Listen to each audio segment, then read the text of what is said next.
हिंदू धर्मातील अतिशय महत्त्वाचा सण म्हणून साजरा केला जातो। हा सण हिंदू धर्मातील नवीन वर्ष म्हणून अख्ख्या महाराष्ट्रात खूप उत्साहात साजरा केला जातो। तसेच आपल्या विक्रोळी कंदमाल नगरमध्ये देखील हा सण मोठ्या उत्साहात साजरा केला जातो। त्या सणाविषयी अधिक माहिती घेण्याकरिता आज आपण भेटत आहोत मठ मंदिर संस्कृती संवर्धन समितीच्या पदाधिकाऱ्यांना।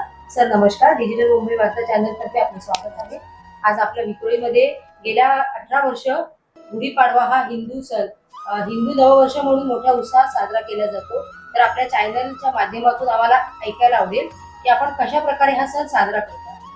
तसं बघायला गेलं तर मठ मंदिर संस्कृती संवर्धन समितीची स्थापना संस्कृती टिकवण्यासाठीच झालेली आहे। त्यामुळे ह्याला गेल्या 15 वर्षापासून जे आम्ही चॅलेंज घेतलेले आहेत की या समाजात जे असलेल्या संस्कृतीबद्दलची त्रुट्या ते भरून निघाल्या पाहिजे।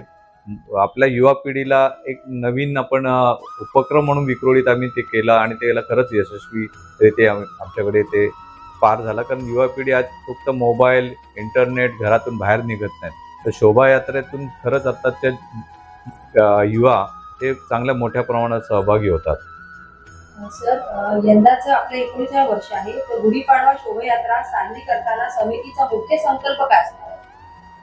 जसं मठ मंदिरचा मुख्य उद्देश दरवर्षी आम्ही त्या वर्षाचं महत्त्व हे जनतेसमोर आम्ही घेऊन येतो आणि त्या वर्षाचं महत्त्व आता गेल्या 15-20 वर्षापासूनचा जो अनुभव आहे की लोकमान्य टिळकांचं पण 150 वर्ष पूर्ण झालेले, स्वामी विवेकानंदांचे 150 वर्ष पूर्ण झालेले, आपला संयुक्त महाराष्ट्राचा दिवस होता।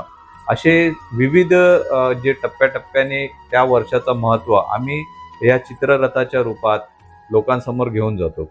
तसंच या वर्षाचं सुद्धा महत्त्व योगायोगाने असे आहेत की 3 मोठे असे एकत्र युग आपलं परिवर्तन एकत्र आलेले आहेत। तसं त्याच्यात बाळासाहेबांचे 100 वर्ष जन्मशताब्दीला होत आहेत, संघालाही 100 वर्ष पूर्ण होत आहेत आणि 150 वर्ष वंदे मातरमला पूर्ण होत आहेत। तसं तिन्हीचे आम्ही चित्ररथच्या रूपात आपण शोभायात्रा यावर्षी काढणार आहोत। म्हणजे आपण असं म्हणू शकतो की दूध शर्करा युग याच्या औचित्य साधून आज आपण तिन्ही कार्यक्रम नागरिकांनी या शोभायात्रेत कशा प्रकारे सहभागी व्हावे याबाबत समितीचे आव्हान काय आहे?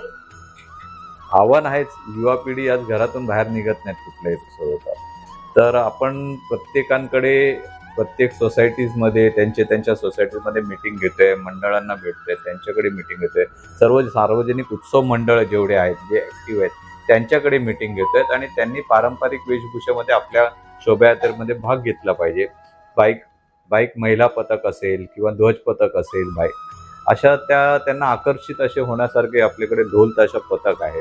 तर आजच्या युवा पिढीला ढोल ताशा हा फार आकर्षक वाद्य आहे, तर ते वाद्य आणि चित्ररथ आणि पारंपरिक वेशभूषेमध्ये भाग घेण्यासाठी त्यांना एक रिक्वेस्ट करतो। भविष्यात या उपक्रमात अजून मोठ्या पातळीवर नेण्याचा समितीचा काय विचार आहे? भविष्यामध्ये जसं मुंबईमध्ये गिरगावची रथयात्रा ही संपूर्ण महाराष्ट्रात प्रसिद्ध आहे, डोंबिवलीमध्ये सर्वात मोठी शोभायात्रा या हिंदू नववर्ष स्वागत यात्रा म्हणून प्रसिद्ध आहे, त्याचप्रमाणे कंदमाल नगर ही आशिया खंडातील सगळ्यात मोठी वसाहत आहे।